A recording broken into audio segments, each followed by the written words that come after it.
ఆంధ్ర తెలంగాణలో తక్కువ ఫీజులతో high quality results ఇస్తున్న ఏకైక సంస్థ తిరుమల్ ఐఏఎస్ ఇన్స్టిట్యూట్. గతేడాది తిరుమలలో నెలకొన్న చిరుతల భయం ఇప్పుడిప్పుడే తొలగుతోంది. భక్తుల భయం లేకుండా మెట్ల మార్గంలో శ్రీవారిని దర్శించుకుంటున్నారు. ఇంతలోనే మరోసారి శ్రీవారి సన్నిధిలో చిరుత సంచారం అటు అధికారులను ఇటు భక్తులను ఉలిక్కిపడేలా చేసింది. తిరుమలను నిత్యం లక్షలాది మంది భక్తులు సందర్శిస్తారు. చాలా మంది భక్తులు నడక మార్గంలో వెళ్లి ఆ శ్రీవారికి మొక్కులు చెల్లించుకుంటూ ఉంటారు. అయితే మార్గంలో ఇలా ఎప్పటికప్పుడు చిరుతలు సంచరించడం అటు అధికారులకు సవాల్గా మారిందని చెప్పుకోవచ్చు.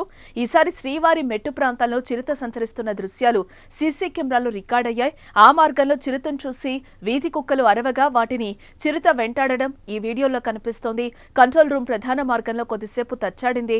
దీంతో సెక్యూరిటీ గార్డ్ కార్యాలయానికి తాళం వేసి కంట్రోల్ రూమ్ లోకి వెళ్లిపోయారు. ఈ నెల 27వ తేదీ అంటే శుక్రవారం రాత్రి 10:05 సమయంలో చిరుత సంచారం రికార్డవ్వగా తాజాగా అటవీ శాఖ విడుదల చేసింది. గతేడాది చిరుతల సంచారం శ్రీవారి భక్తులను భయాందోళనకు గురిచేసిన విషయం తెలిసిందే. అలిపిరి శ్రీవారి మెట్లు గాలిగోపురం పరిసర ప్రాంతాల్లో చిరుతలు కనిపించాయి. అలిపిరి మెట్ల మార్గంలో తిరుమలకు వెళ్తున్న నెల్లూరు జిల్లా కొవ్వూరుకు చెందిన 6 ఏళ్ల బాలిక లక్షితపై చిరుత దాడి చేసి చంపేస్తుంది. అప్పటి నుంచి భక్తులు తీవ్ర భయాందోళనకు గురవుతున్నారు. చిరుత సంచారంతో అప్పటి పాలక మండలి చిరుత బారిన పడకుండా ఉండటానికి తక్షణ రక్షణగా చేతికర్రలను అందించింది.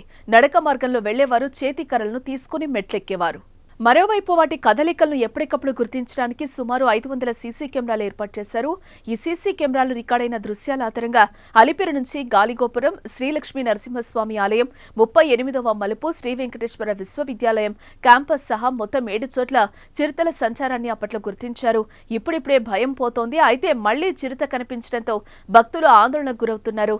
ఎటువంటి అవాంఛనీయ సంఘటనలు జరగకుండా భక్తుల రక్షణకు ముందు జాగ్రత్త చర్యలు తీసుకోవాలని పలువురు కోరుతున్నారు.